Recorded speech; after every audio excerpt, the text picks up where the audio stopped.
Now tuning in to Earbud Media. Audio for everyone.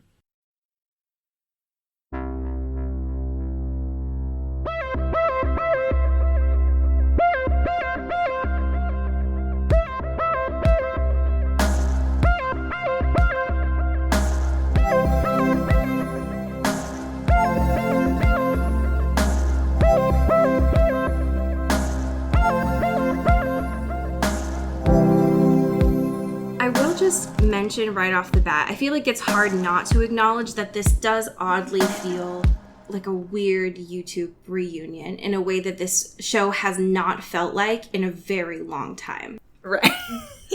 Knowing your background, Payton, knowing the deep darks, like the dark depths of your like Dan and Phil background. Oh, do you know about that? It's one, like, I do research on all of our guests. Allie, you came for blood immediately. That was brutal. How dare you? Unfortunately, for Cody and I, we met and our unfortunate online history started from being, like, YouTubers. I didn't know that, and I'm extremely invested. Like, so there's a lot of, like, history here that feels very wild. It's just an interesting energy. If there's anything that I can bring to the table, it's interesting energy. That's what I'm bringing to this podcast. And that's why we brought you here. Yeah, welcome to Into the Twilight. Interesting energies across the board. 100%. Yeah, I'm excited. If nothing else, today feels like we are bringing back really strong, like, 2008 to 2011 energy. Right. And the only way to do that is to bring in someone whose brand is powering, like, strong in that energy still to this day. And that is you, of course, Payton. Welcome to the space. Hell yeah.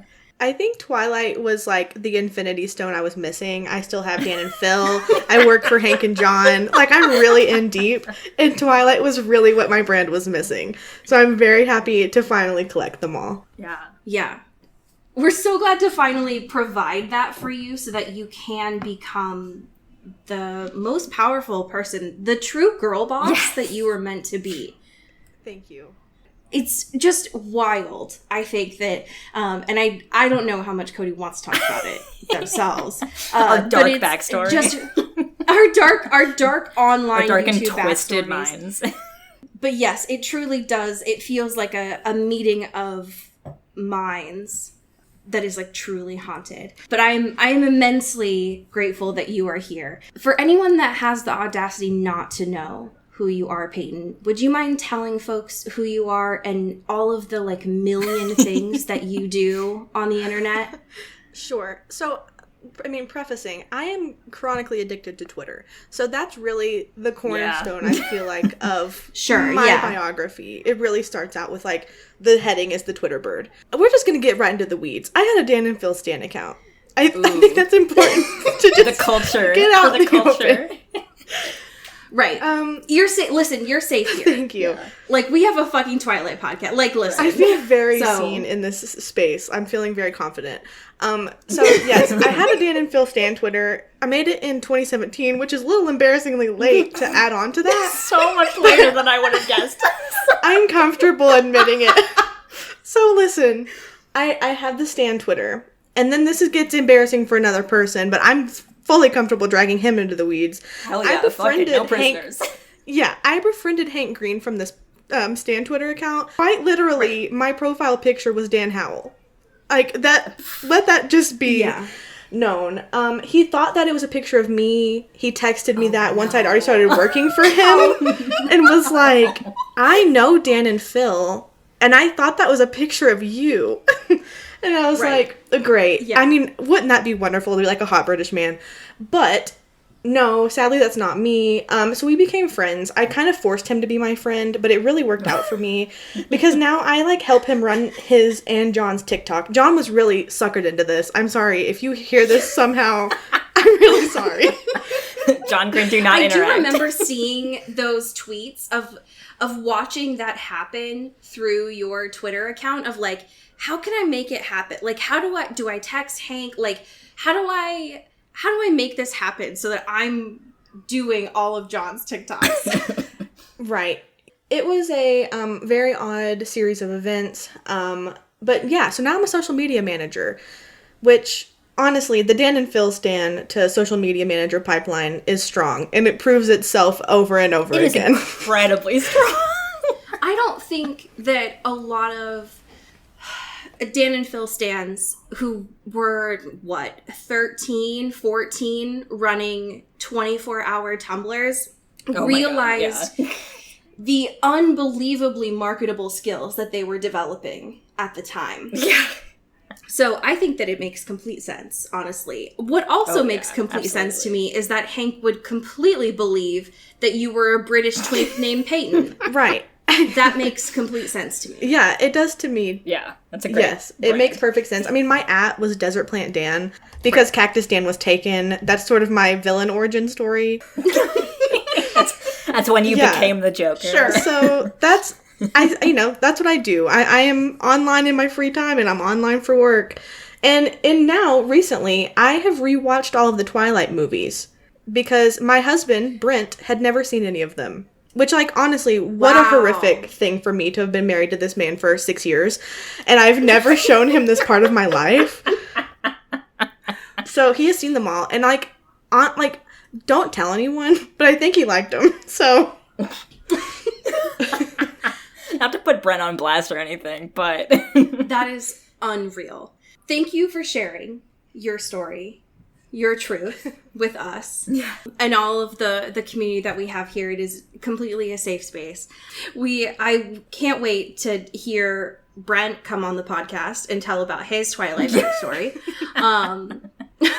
That's unbelievable. But yes, that is truly amazing. And I'm so glad that you ended up rewatching the Twilight movies and being awake to share that online.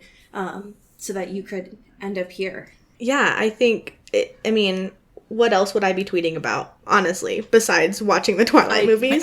And then you saw them, and then contacted me to be on this, and I'm like, if I'm gonna be guesting on a podcast, of course it's a Twilight podcast. Like, that has to be my first sort of grand entrance into guesting on people's podcasts. 100%. Yes. Yeah, and I think that it would only make sense, right? That not just is it a Twilight podcast, which is your interests all in one, but it would only be from folks who have also been on the internet and on YouTube since the dawn of time. For too long, yeah.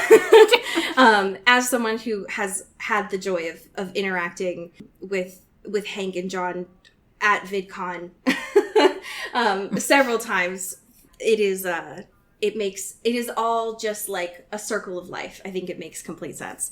So I think that it is perfect.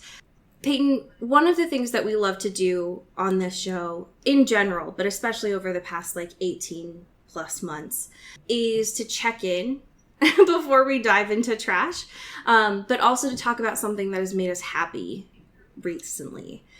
So could you share how you are doing and something that's brought you joy as of late? Yeah.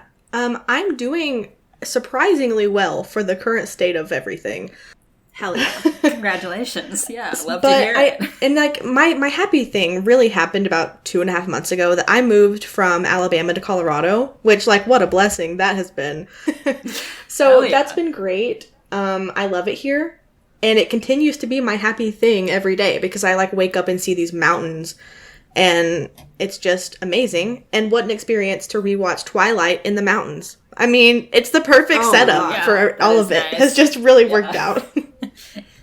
I love that so much. It also seems like your dogs are thriving in that space. Yes, absolutely. Which is amazing. So I love that. That sounds like the ideal in that space. Cody, how are you doing? I'm doing pretty good. I wanted to bring, because everyone's talking about the White Lotus. You know what I mean? Everyone's talking about it. I've heard about this thing. It's great, but I'm not going to be talking about that. So don't get too excited. But before he did the White Lotus, which everyone's gabbing about, he did Enlightened, which is another HBO show with the Laura Dern. So, what? And it is. The rumors are true. It was from 2011 to like 2013. It was like 2 seasons. And it was like a workplace drama situation where like Laura Dern has a breakdown and like gets demoted from her job and then like has to work in this shitty like IT bullshit, whatever. But like realizes there's like workplace inequities and the company's garbage because all companies are garbage. And like starts unionizing and like trying to burn shit down. And it is so good. Damn. It's so good. Hell yeah. I miss Laura Dern. I haven't seen her in something in a minute. I know, and she's amazing in it. You've been bringing a lot of strong TV recommendations as of late. Thank you. I've been watching a lot of TV, so... I love that. Thank you. I need something. We are very close to finishing The Sopranos. And so... Ooh, gabagool, baby. And I still don't know how that ends. I don't know how that ends. And I haven't looked it up. Yeah. And so I need something new to watch. And so I will... Yeah. I'm very proud of you for not looking up the Wikipedia It's page taken everything in me to not look it up. Yeah. As someone who, one, thrives in spoilers and also has zero impulse control. And apparently everyone... It's a bad combo. It's an awful combo. And apparently everyone has known about the ending of this since forever. I feel like I'm constantly in danger of just like walking outside and someone's just going to yell the ending of The Sopranos at me. Right. It's honestly awful. It's a constant threat. You never know. True. It's the literal worst, but it's fine. Listen, there are a lot of reasons to stay inside right now, but that is definitely one of them. I'm so terrified. It's truly my biggest threat right now. But so how are you? I'm fine. You know, the Newtons are a hellscape. But it's, we're just like vibing. We out here. We're here. My happy thing for this week though is I, for some reason, got accidentally logged out of my YouTube account. Uh-oh. And so when I was attempting to log back in, the home screen was providing recommendations, and usually if you've had this happen to you before, you might know that it's like generic recommendations. So I thought would just be like all the famous stuff that's like incredibly popular right now. And that was definitely there. But my great joy for this week came for one of the videos at the top was a commercial for something I completely thought I made up as a dream. Which was something I wanted so much as a child, but my parents did not buy for me, which was the titular Betty Crocker bacon fill pans. Oh, man. What I would have given for this. What I would still give. I want it so bad. Fuck. So obviously I had to watch this commercial. And I went into a little bit of a deep dive to see, like, can I still get this? Because I've never wanted an ice cream cake shaped like a baseball more than watching this very old commercial. Apparently they do still exist. But it brought me an immense amount of joy that for some reason the like generic YouTube home screen knew me so well that it was like, you need this and you need this right now. And it was very powerful, and I loved it a lot. It was like one of the best looking commercial, like infomercial products ever. Honest like to something God. About it always looked like, man, nothing is gonna top this experience. I've never seen a cake look better. No, never in my life. Especially no wedding cake has ever compared. I'm like stuck in this space where I mean, we all wanted this, and like, why? I was a literal child. Like, why did I want this pan? Right? No, we were all baby. There's no practical use case for it. I'm looking at this picture, and I just know now, like, how the people photograph like food, and this is probably like styrofoam and motor oil or something really odd. Oh, for and this sure. is not a cake. Sure. Like, this is not a real cake. It's incredibly depressing. Yeah, the ice cream inside is hauntingly solid, so I definitely feel like it's not real. It's not even, there's no attempt at drippage at all. No. Which I hate. But I distinctly remember, and I had thought about this, and then it confirmed in the commercial, but there's one of the Baked Alaska And I distinctly remember after watching this commercial for the first time as a child, I thought that Baked Alaska was going to be a part of my everyday life. That I was like, oh yeah, Baked Alaska. I'm going to see this all the time. And I don't think I've ever had nor seen a Baked Alaska in person. It's like the way we all thought that quicksands were going to be really important, like in school, and it's all a lie. I've been lied to, but goddamn if I wouldn't fuck up one of those cakes so bad. Oh my god, absolutely. I'll just be thinking. I need to scroll past this image because I will. Otherwise, I will just be thinking about it for the rest of my life. Do it for her. The Betty what Crocker I wouldn't do. Ice cream cake. More importantly, though. Payton, one of the things that I love about being able to bring guests on here is sharing and learning about your journey with Twilight. Good or bad, the ugly bits, all of it. And so could you do us the honor of telling us your Twilight backstory? Yeah, it's an interesting one. I'm going to say it sounds like I'm about to like deep dive into trauma, and that's not what I'm about to do. But this whole thing starts at like my hometown Southern Baptist church. So that's... Don't it always seem to go? Yep. It is a positive ending, I promise. Oh, you are not the first one. Welcome. Yeah. We have a shocking amount of church Twilight backstory. So I was a middle schooler when the first Twilight came out. I was in 7th grade, 8th grade, one of those. And my pastor's daughter was like super into it, like way into it. And I was like, oh, Amy, like what you got going on? And so I went to her house, and she like has posters, and it was like right after the first one came out on DVD. And she was like, we will watch this. Like, no talking, but I'll watch it with you. Like, all right. So like, it was very serious. So we watch it, and obviously 12-year-old me was like, this is it for me. Like, this is peak art. This is the only thing that matters to me anymore. So then my mom actually had already read all the Twilight books because her church friends had read them too. So it was like, it had migrated from like the women's group Bible study reading the Twilight books to the youth group reading the Twilight books. So I don't know why, but our whole church was like infiltrated with Twilight propaganda. Of course it was. Yeah. This is what Stephanie planned. Right. Yeah, this is her grand tapestry. Yeah, and I mean, if it didn't work, like, it was my whole middle school experience. So, I became obsessed with, all of it. And my biggest, I would say, memories of this are going to my friend Amy's house, my pastor's daughter, and we would Google image print out, like, pictures of the characters, like, print them out, like, on her, like, probably 2003 ink printer, and we made scrapbooks, and I'm wondering if my mom has them, and if she does, I will submit photographs to you. Yes. Oh my god. I need it so bad. It was like the scrapbook making. We would make like brownies and watch them all, like, because I would go home with my pastor and his family after church, and it would be like Twilight Fest. From noon until bedtime, we were going hard with Twilight every Sunday. So that's where it started. It was like peak, it was cool to go to the midnight premieres of things at that point. Like at the Carmike was our movie theater.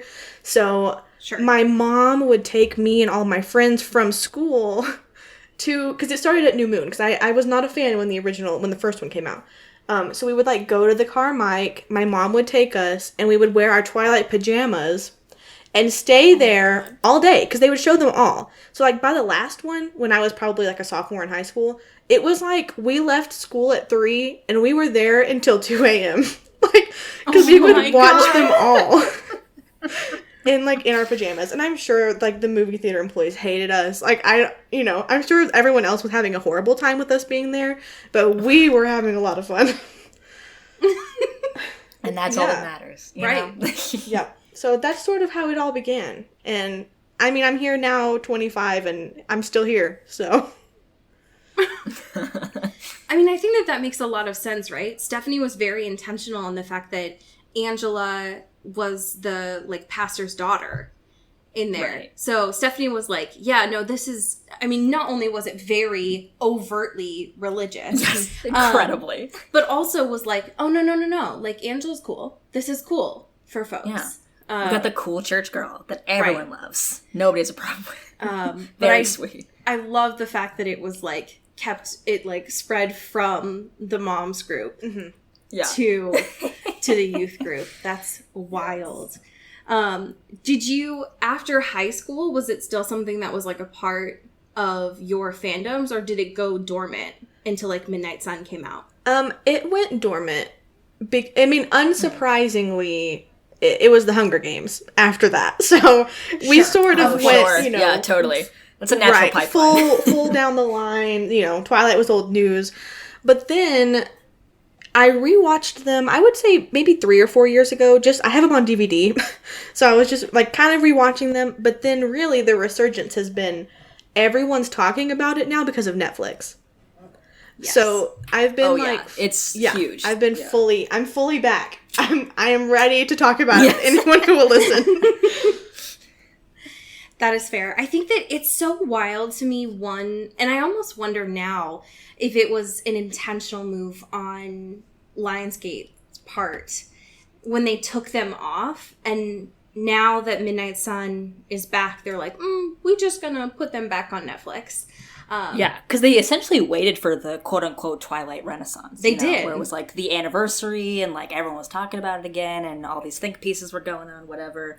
And they were just like, this turned out actually to be a lot bigger than we expected. Right. Let's put them back on Netflix. Because prior to Midnight Sun, I think they were on Hulu. They kept jumping around, whether they were on it was like Prime Hulu and then Prime Hulu. and then, It's wild. But obviously, as we've seen for a long time, Netflix is the subscription service that the general public usually has. And so it's very clear here that that is what's caused that huge jump in conversation. Mm-hmm. Very wild. Sure. But yes, I think that it is a good thing that you are back in the space to be able to talk about the good things that you enjoy, but also critique it, which is what we do here as well. Yeah. We have one current event, which is why we wanted to have this director's commentary discussion. And it is, of course, that it is Bella Swan's birthday when we are releasing this. So we have to celebrate our Virgo sun queen here. Everyone, HBD's in chat. Gotta make sure she knows she's loved. And it's something that, surprisingly enough, I wasn't expecting it to be such a discussion within the director's commentary, but it ended up being a little bit. Oh, yeah, for sure. I would have expected it, obviously, within the New Moon commentary. But it ended up being a little bit within the Twilight director's commentary, too, which was wild. So, very interesting on there. Since you had these on DVD, Payton, had you watched the Twilight movie with the director's commentary before? I would say maybe in like 2010, but definitely not since then. And I remembered basically nothing. So so this was like a whole new experience, like all over again for me. Same. It had been like a hot minute since I had watched this with the director's commentary, and I also had to pull my DVD out. Like my from 2008 DVD, because it was the only place I could guarantee that had the director's commentary. Because one of the things, and I know some folks have mentioned this as a like critique of Netflix and other places too, is that I wish that when you had movies on streaming services, they came with the like extra features. Right. Because it would be helpful if, like, when you were watching Twilight on Netflix, you'd be able to pull up the director's commentary, too. Mm-hmm. Whatever. Annoying, I will say, as someone who does not own Twilight on DVD, this was a nightmare to find. How did you end up finding it? I spent a lot of hours on forums over the last few days. Trying to find some nefarious sites, because I didn't realize it was only... I should have known, because as someone who also owns a fuck ton of DVDs, like, one of the main reasons I still get them is because they have the commentaries and the bonus features and stuff like that, you know? And I just forgot, and then I was like, uh-oh, I need to find it. So I was hunting down a lot of forums and dark spaces on the internet. You must have seen some things over the past couple weeks. I've seen some things that I'd rather not divulge back into. But also, one of the first things I found was like some brave soul tried to put the entire thing on YouTube. You know, like them. Back in the day when people on YouTube would post things like episodes or movies in like 10-minute increments because it's as long as you could upload a YouTube video back at that time. And so there's like 12 parts or whatever of a movie or a TV show or something. It was awful. But someone tried to do that with the entirety of the thing. And most of them got taken down, but like a couple of them are still up for some reason. Like, so there's just like a smattering of like of the commentary in the void of YouTube. And then just a whole playlist of things that are like redacted, not available in your country, copyright. Which I found very funny. It's so frustrating being able to find this stuff online. Yeah. And I wish that it was available for many reasons, but one of which, and I don't know if this was your experience as well, Payton, but I am someone who watches stuff with subtitles. It's much easier for my brain to understand. And when I was trying to use my, again, like 2008 from Target DVD, bless this thing's heart for still working, my Blu-ray player was like, I don't recognize this thing. I'm going to play it, but I don't know what it is. I am scared of its powers. I don't trust this thing. It had the subtitles for the movie, but not for the commentary. Why? And so I was the whole time just like trying to focus as intently as possible while taking notes of like, what is happening? I don't know what's going on. But yeah, it also, I don't think I've watched this with the commentary since like maybe 2009. And so it felt like a brand new experience for me as well. It's a totally different movie. It is. It's a totally different movie. And I know that a lot of folks who had responded to us wanted to mention how much of it was like self-deprecating and like how much of it is talking about like the heavy criticism. And so I was curious with the both of you, what kind of initially stood out with this? Oh man, I just want to say, like, off the bat, I was taken aback by the the quote-unquote sexual tension between Catherine Hardwicke and Robert Pattinson. Okay, listen. I felt throughout this entire experience. I was not expecting the flirtation that was going on. Nor was I prepared. I was definitely not prepared. I did, in the end, enjoy it, but I was very caught off guard immediately of how they talked to each other. And I honestly couldn't tell if that was just Catherine and, like, who she is. Right. As a person. Hello? Oh my god. I said something against Catherine, and now all of the birds in Seattle are going to kill me. Oh god. This is my penance. She's let out a swarm. Jesus. Or, yeah, I can't tell if that's just, like, her vibe, or if there was, like, something in the air in that studio that day. I think it is. It's mostly a her vibe, because, like, the way that she talks in, like, a lot of other interviews and stuff gives me that similar vibe. True. But, like, I also feel like Robert is yes-anding it a lot, you know what I mean? Yeah.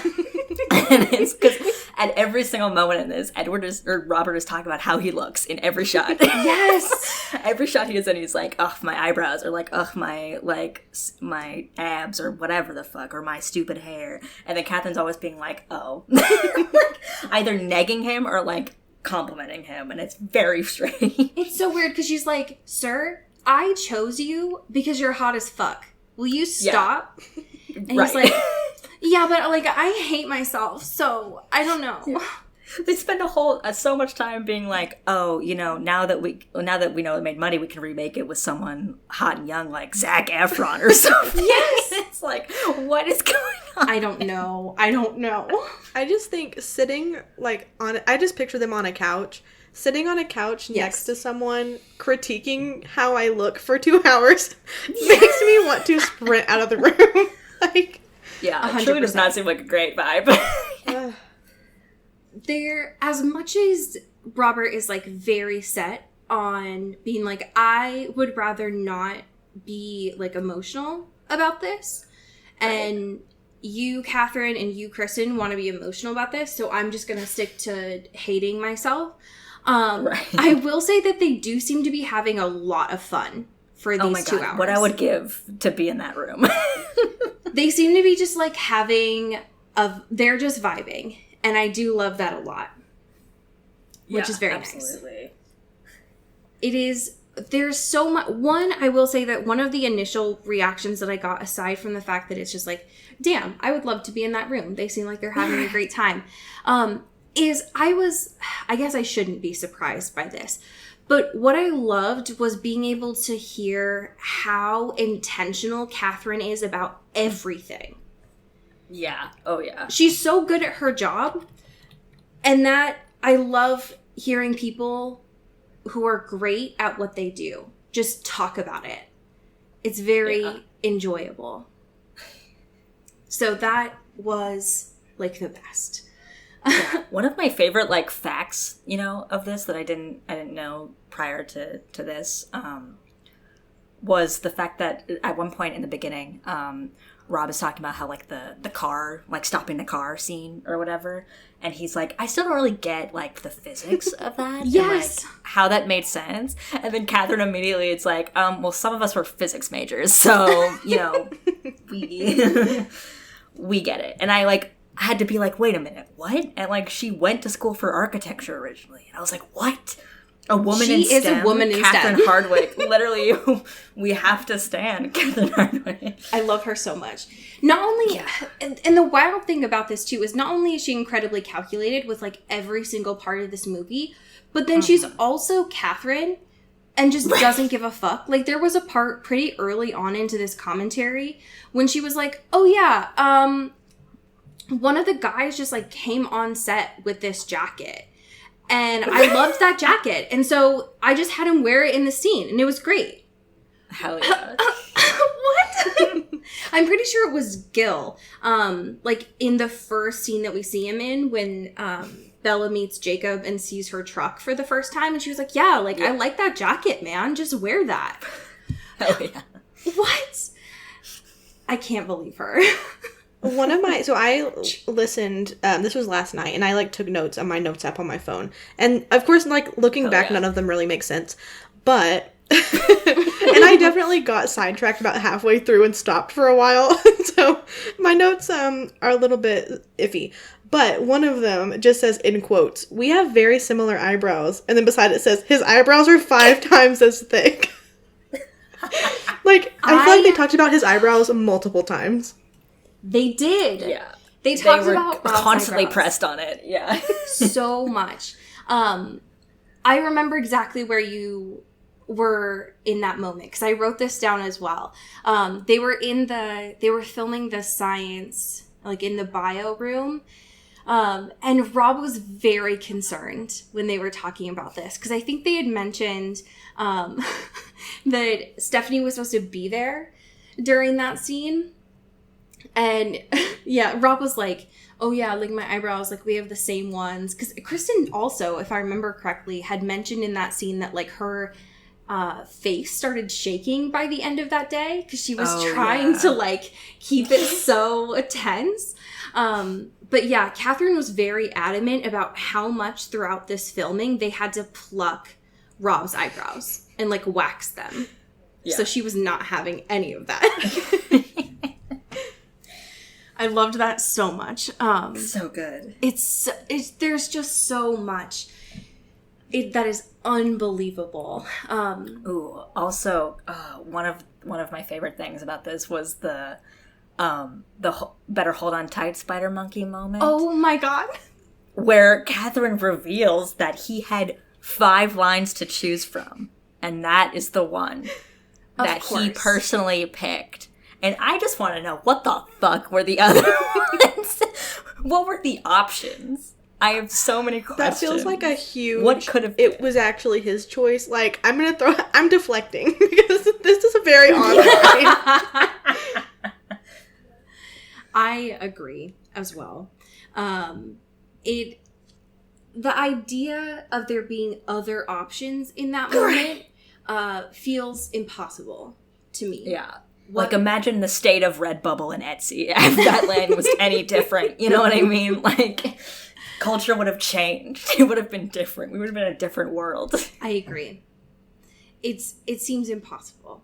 One of the other things that, like, shocked me in this is that, like, for all of them, they meant, well, Kristen said throughout all of this that she had, like, several different scenes that were her favorite. But all of them seemed to agree that their favorite scene was the, like, how long have you been 17 scene. And they were, like, very focused on talking about this scene, which I loved a lot. And I thought that was very pure. And especially because of the fact that it ends up being, like, so mocked in popular culture, that scene, and yet they all love it so much, of, like, how intense and, like, mystical, and Catherine got, like, very in-depth about the, like, cinematography in that moment as well. But I thought that it was very pure, that they were all like, yeah, no, like, we really vibe with this moment, actually. So good. Yeah, it's so... The idea, too, that there's so much came out of this, and yet there were parts of this where Kristen and Rob were just, like, giggling, and Catherine was, like, trying to be, like, very thorough and talk about these really important moments, and there would be, like, minutes where Kristen and Rob were just, like, giggling about nothing, and you could, like, barely hear what Catherine was saying. Catherine's trying to put on a professional show. These hooligans. These two are just, like, flirting with each other, and we can't see what they're doing, but they're just, like, not paying attention at all. Yeah. I hate them. I hate them so much. Maybe she was feeling how much they were flirting, and she was like, well, I'm gonna flirt too. Like, I'm gonna insert myself into this equation somehow. It's like, hey, you know what? Two can play that game, all right? It is... One of the things that I guess also surprised me throughout this is that Rob was very adamant throughout the whole movie how lacking he was in athletic ability, and how much athletic ability that Kristen had. Yes. And so, like, especially when it would get to when he finally is able to admit that he's a vampire, and when he does the, like, revealing his, like, vampire skin and starts, like, throwing branches and shit, Rob was like, yeah, no, like, I couldn't do this stuff. Like, I've got, like, scars, and, like, Catherine had scars and stuff. And they were like, yeah, Kristen did, like, fine, actually, with this. Well, it's too, like, that one behind the scenes video. I forget which movie it was for, but when, like, they're all doing, like, somersaults and shit, and it's all going super intense, and Rob is just fucking eating shit every time, and Kristen's like, I got this, like, so easy. Yes. I love it. She's just really good at what she does. She can do everything. She can do everything. And that's why we love her. They had mentioned quite a bit of the stunts, too, especially during the baseball scene. Yeah. Mm-hmm. And it's wild that all of the... I knew a little bit about the ballet scene being the first one that was shot. Because that's very popular in the wiki. But I had forgotten that the baseball scene was the second one, and it was all just because Cam had, like, another movie to go to, so they had to do those sequences first.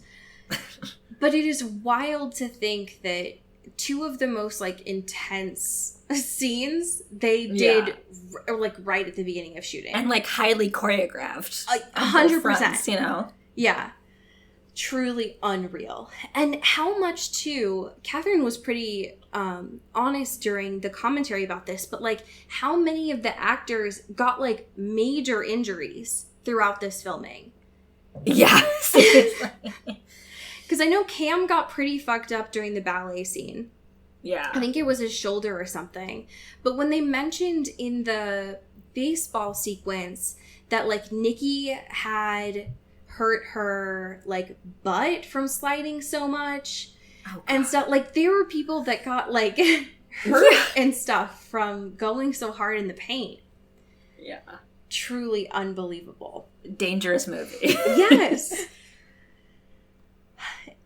I love the idea that they were just willing to sacrifice all of their limbs for their this. Actual human bodies. Yeah. Yes. For art, for cinema. Yeah. I think my favorite moment in the whole commentary was when they're in the meadow, like towards the end, and Rob says that they look like dead people. Because that was one of Brent's, my husband, one of the only things he said throughout that whole movie was as soon as they appeared in the meadow, he said, they look dead. Yes. They really do. Yeah, I guess I've never really, like, looked at the positioning this intensely before, but, like, it is incredibly awkward. Like, the way that they're laid down. It is... Some of the positioning, too, especially because of the fact that Catherine decided to use that cut rather than the one that's in the credits where they're, like, they pull each other down into the meadow. Right, yeah. Which is far more, like, natural and, like, playful. Right. And makes it seem like they are alive. Right. And not corpses. Exactly. I thought that was interesting, too, at the end that Catherine discusses, like, some of her favorite scenes and, like, some of the makeup tests went into the credits. She was pretty intentional about describing that, too, of, like, where some of her favorite scenes kind of went in throughout the piece. One of which I have watched, I can't even tell you how many times I've watched this movie. It's honestly disgusting and I've lost count. There was a point where I was watching this like every day. It's fucked up. I have literally never noticed the hospital sequence stuff that she's pointed out. Oh yeah, like all those little hidden things. Yeah, and the way it's with the painting on the wall, Oof. The memories on the TV. I literally have never noticed that. Did you have like a galaxy brain moment? I did. I could like see through time. Yeah, it was so. I've fucked never up. been more powerful. And also during that, both Kristen and Catherine were like, we were having set drama that day, and then they don't say what the set drama was. Honestly, how dare you? That's what I really want to know. A director's commentary. That's like the 20th anniversary director's cut. They all have a reunion and like really say what the drama was. I want to know who was fighting at that point. Why just say that, but then not talk about it? You can't just say set drama. No. And leave it. It's truly Absolutely messed up. not. Disrespectful. Especially because of the fact that, like, at this point, and I know that Kristen mentioned it kind of throughout the 2 hours, but that she was having to, because she was still a minor at this point, she was having to go to school during this. Yeah. Oh my god. Oh. That's so frustrating. Terrible. So bad. Because there was a point, I think, pretty early on into this where she was like, oh yeah, no, that school that we filmed at, I had to go to school in that school. Yeah. I was there at the school I learning. was doing unintentional method acting and I hated it. Yeah. So fucked up. I don't know how you just like, that sounds awful to me and I wouldn't wish it on anyone on there. This was wild. And I enjoyed it immensely on here. Yeah. Especially getting to learn, which I don't know if I knew this, but the fact that Kristen had suggested the Iron and Wine song. Oh, yeah. Knowing that at the end that Kristen was like, hey, I think Flightless Bird American Mouth would be great here. And it didn't just like... just my 2 cents. Yeah, just my 2 cents, actually. Like, you don't need to listen to it or anything. And that it actually not just, like, got into Twilight, but then is actually, like, later reprised into the wedding version for Breaking Down Part 1. Hello? Kristen? Yeah. That's taste? the beauty of Catherine and being like, you know what? I hear you, and I hear your input, and this is going to be, like, now a multi-movie situation. It's going to be a theme. Exactly. You know, just because they're not gonna have Catherine back as a director doesn't mean that they can't ignore her music taste. the absolute strength. Exactly. That is iron and wine. Yes. We did have a couple of folks who had some questions as well as comments for us. Hell yeah. The first of which was, I really, really hope that you all talk about the hamburgers from the commentary. Specifically, I think that they are referencing the, like, garden burger / veggie burger moment. Right. Truly iconic. It was... I would say. This was very interesting. That, one, there were a lot of moments, I feel like, throughout all of this that Rob felt just confused. Sure. Yeah. I think that's Fully out of maybe his a generous element. way to say that. Yeah. The fact that he had never heard of them being called garden burgers. I think it was also very kind of them, of all three of them, not to mention the fact that they kept in the cut of Kristen not getting any ketchup out of the bottle. Oh my god. It's still so funny. It's one of my favorite bits. So good. But yeah, Rob is just genuinely very confused throughout all of this. I think there's a part later on when he's very confused about vampires in general. Right, just conceptually. We're just like, where were you, dog? What? In a way that makes it seem like he had not read Midnight Sun. That, like... Yeah. contrasts everything that's ever been said of, like, no, actually, like, Rob had Midnight Sun back in 2008, and that's why his performance was, like, so in-depth. Ooh, are we doing a conspiracy theory right now? Are we alleging that Robert Pattinson never read Midnight Sun? The man was like, why would vampires, why would Bella, why are they fighting, like... He was like, why are they fighting in the Jeep? Like, why are they doing this? And Catherine and Kristen came at his fucking neck and were like, hi, did you read the script? Did you read the book? Hey, do you know anything, Rob? I think in Rob's defense, watching that back must be like a whole different... Like, you have never seen any of that before. With the effects that were... I mean, special effects, but let's not be dramatic with the adjective. They were effects. Right. And the blue filter... Just bottom of the barrel effects. Yeah, the blue tint to everything. I mean, I see how that could be disorienting from what really happened. That's fair. Yeah, he's like, Catherine Hardwicke put me in a trance. This is... I don't know what's going on anymore. That was also one of the bits in the Jeep that completely threw me, is that they, had like one take to do that, or like 10 minutes or something. Yeah, and that's wild. Catherine was like, just improv. Like, they kept rewriting that scene to the point where she was like, you have 10 minutes, go at each other. And apparently Rob and Kristen's instinct in that moment was for the characters to both yell at each other, which is unreal. Yeah. I love it. I love it so much. We also have another question here. This is from one of our patrons, India. Hello. And I'm very curious what, Payton, your feedback is going to be on this. This is not from the commentary. This is just in general. If Jessica Stanley had gone to become a multi-level marketing Facebook mom, this is a side note, while Lauren supports them with more traditional employment, of course. Ooh, okay, gay. Let's go. What kind of business do you think she'd get wrapped up in? Oh, geez. What a question. Because I do love that it assumes that Jessica would absolutely be in an MLM, and it's not like, would she? It's no, what one would she be Right, in? right, of course. That's a lot. It's been a minute since I was pretty deep in MLM TikTok. Oh, yeah.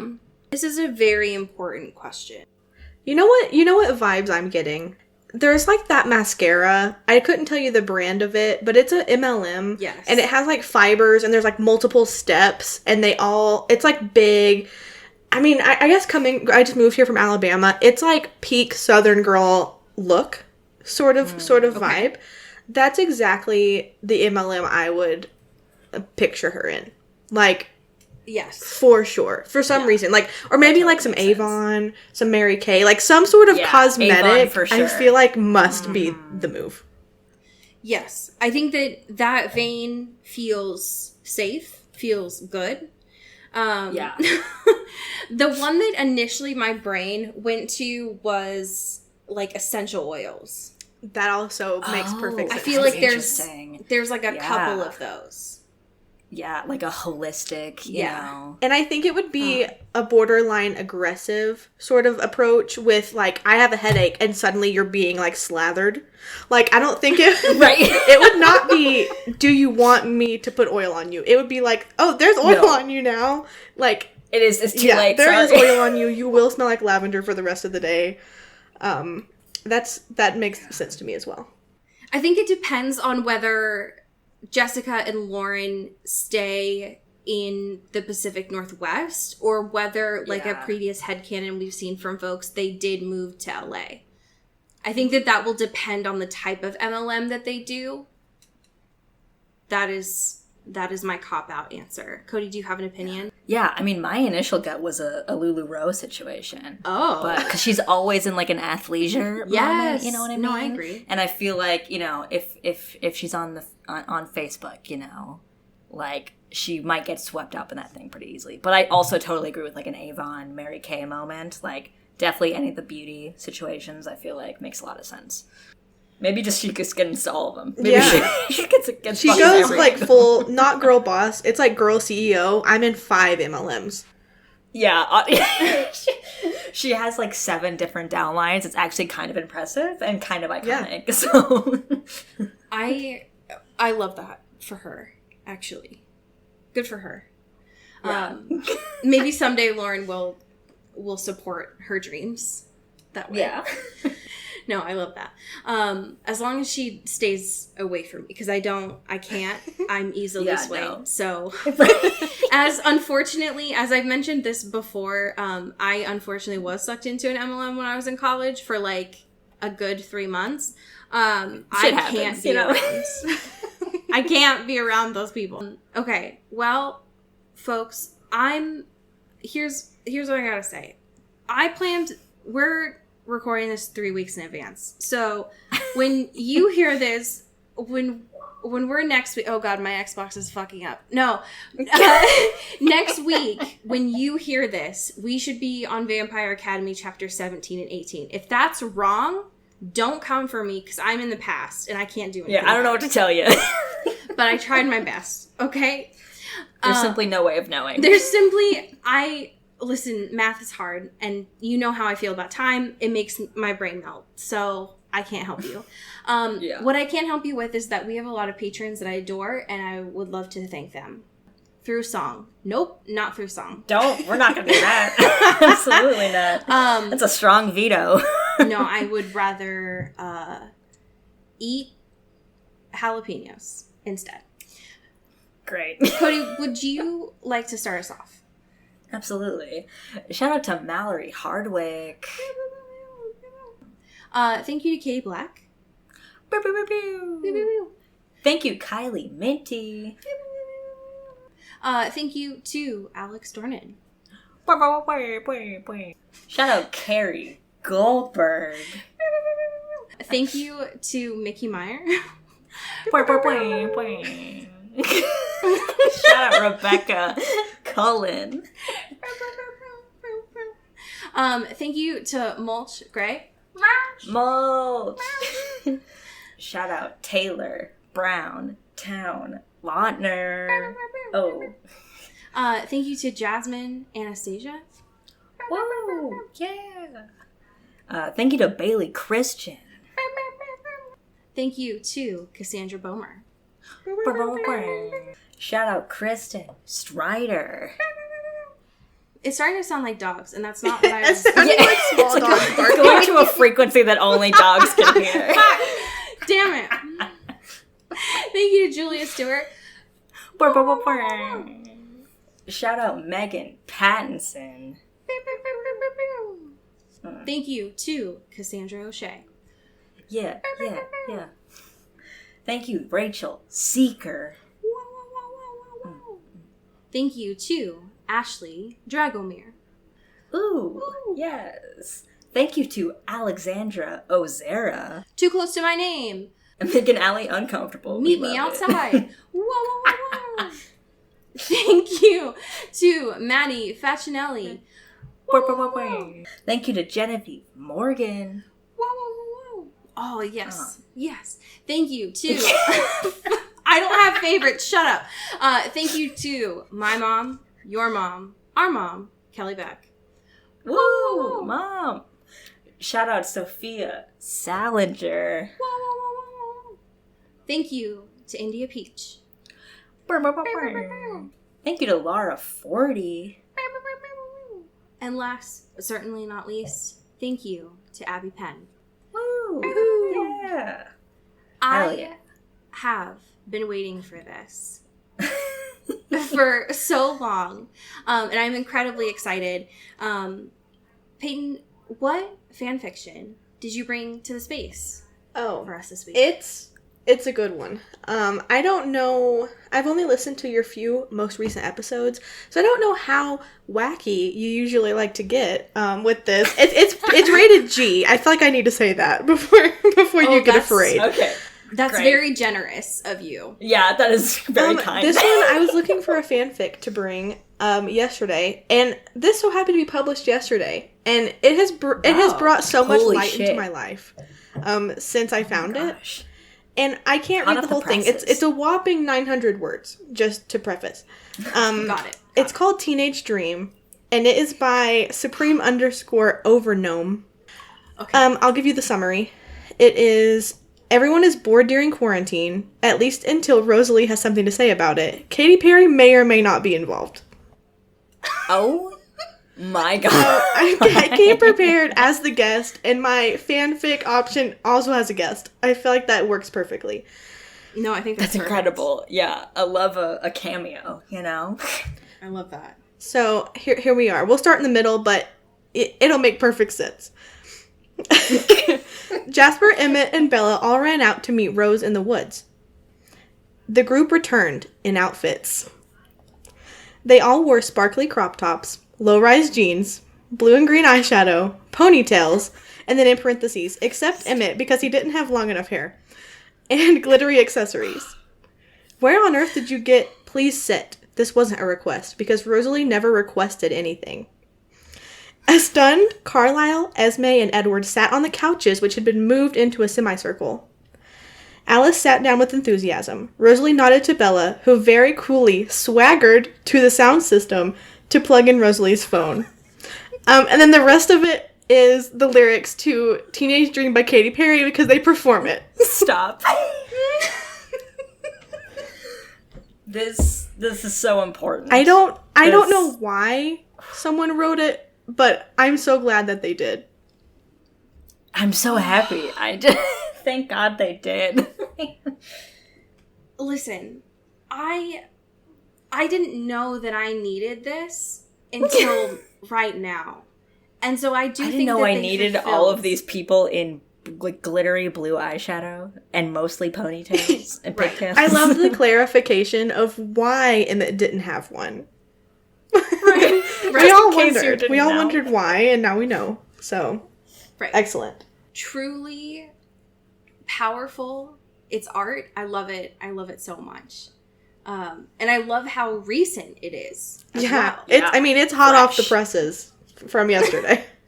I would imagine that I like to imagine it's on a mechanical keyboard. Their mechanical keyboard is probably still hot from just the rushing of typing. Well, and I like that they There. picked, they wrote it yesterday, but it was Teenage Dream by Katy Perry. Yeah. I mean, what a song to choose of all the songs. Of all of them. That's truly powerful. I'm so glad that you provided such Yes. That's such an amazing a cultural text. Yeah. That's amazing. Payton, it has been an absolute joy being able to have you on the show. For folks who want to be able to support your work all across the internet, on every single place that you are, where would they need to be able to go to be able to support you? Well, I have a podcast called Retweet This, where my best friend Emily and I roast each other's tweets and also roast Hank's tweets because, you know, he is our chosen victim of the pod. Sure. Absolutely valid. And it's very chaotic. I feel like your listeners would probably like the vibes. Absolutely, they would. And then you can follow me on Twitter at PaytMitch, PaytMitch, if you want to see my every thought. Fuck yeah. Fantastic. And I would imagine, given what we know about the demographics of our listeners, they have most definitely seen your work from Hank and John's TikToks as well. Yeah. There's a strong overlap, which is great. Yeah. And I also know, based on what I have seen as well, that you are also lurking in those comments there as well. Which of is course. Great. It has been absolute joy to have you here. Consider yourself welcome back at any single time that you would like. Absolutely. Especially because Brent has a lot to say, obviously. Let him speak. And, you know, we want to make sure that his backstory is told in full detail, as he has very clearly shown here as well. But as we say here in the Pacific Northwest, get bit. And get whipped. Get bit. Ooh. And also get bit again. And also get bit twice. Get bit again. Never stop. Into the Twilight is an Earbud Media production. You can follow us on Twitter at Into the Twilight or on TikTok at Into the Twilight Show. You can find me at Cody Corral on Twitter and Allie at Alexandria Does. And you can support us on Patreon at patreon.com/Into the Twilight. We have merch, so much stuff. All those links are in the episode description. And make sure to rate and review us on your favorite podcast hosting platform. It really helps the show. Thanks. Bye. You've been listening to Earbud Media Production. Earbud Media, audio for everyone.